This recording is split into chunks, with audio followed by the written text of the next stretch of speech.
నేను ఒక తరం కోసం పనిచేస్తున్నా, 2 తరాలకి దారి వేయడానికి నిలబడి ఉన్నా. జనసేన పార్టీ పెట్టినప్పుడు చెప్పా 25 సంవత్సరాలు కష్టపడతానని. 34-35 దాటిన తర్వాత రాజకీయాల్లోకి వచ్చాను. ఇంకా నా బిడ్డలు చిన్నోళ్ళు, నా బిడ్డలకి నేను చూసుకోలేదు. ఏ తండ్రిని తన బిడ్డలకు చూసుకోవటం సహజం. పొద్దున ఇంటర్వ్యూలో అడుగుతున్నారు, నీ బిడ్డలకి నువ్వు భవిష్యత్తు చూసుకున్నావు నాకు తెలియదన్నా. మా నాన్న నాకేమిచ్చాడు? మా నాన్న ఆస్తిపాస్తులు ఇవ్వలే నాకు. మా నాన్న ఆస్తిపాస్తులు ఏమి ఇవ్వలే.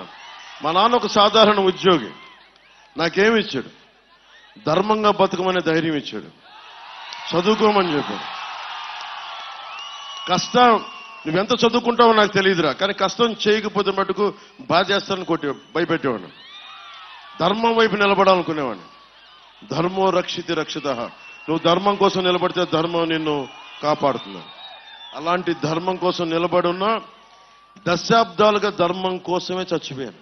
దెబ్బలు తిన్నా, బూతులు తిన్నా, చివరికి నా భార్యను కూడా తిట్టారు. నా భార్య విదేశీయురాలు, ఈ దేశంది కాదు. తనను కూడా తిట్టారు. పాపం తనకు తెలియదు, ఈ రాజకీయాలు తెలియదు. నేను ఒకటే అడిగా, ఒక్కసారి భారతదేశపు రాజకీయం అర్థం కాదు, ఎందుకు ఇలా ఇంట్లో ఉండే వాళ్ళు తిడతారని అడిగింది. భయపడింది, ఇబ్బంది పడింది. నేను చెప్పాను, నాకు క్షమించమని అడిగాను నా భార్య. వీళ్ళందరూ తిట్టిన తిట్లకి ఏం చేయగలను, నీకు ఎందుకంత పిచ్చి అని అడిగింది. నేను అడిగాను ప్రతి ఒక్కరు, నా భార్యకు ఒకటే చెప్పాను, ఓకే నీ భర్త డబ్బులు సంపాదిస్తాడు, నా బిడ్డకు నేను ఇచ్చుకోగలను.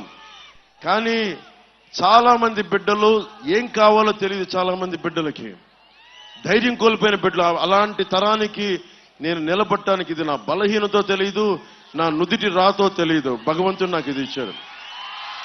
నన్ను నా భార్యని క్షమించమని అడిగా. సో నా భార్యను ఒకటే అడిగా, ఎలక్షన్ రోజున పిఠాపురం మే 13 నువ్వు రా, నీకు అర్థమవుతుంది నేను ఎందుకు నిలబడ్డా.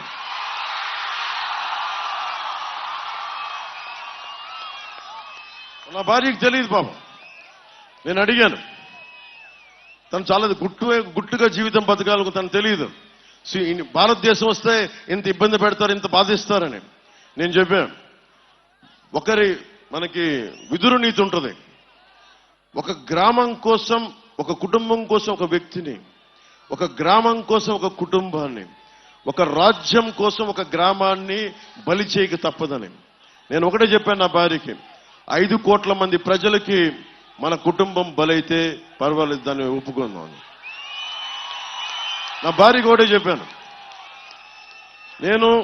నేను చాలా మంది గూండాలతో గొడవ పెట్టుకున్నాను. మీకు తెలుసు, మన సాయిధరం తేజ్ వస్తే కూడా సభలో ఇలా రోడ్డు మీద వెళ్తుంటే రాళ్ళు ఇసిరేశారు. మన గాజు గ్లాస్ ఇసిరేశారు. గాజు గ్లాస్ కాదు, ఒక బాటిల్ ఇసిరేశారు. ఆల్రెడీ దెబ్బతిన్నాడు పాపం. నా కోసం వచ్చాడు. తలకు తగిలి ఉంటే ఇంకొకసారి ఏమైందో తెలీదు. కానీ దురదృష్టవశాత్తు పాపం తెలుగుదేశం బిడ్డకి తగిలింది.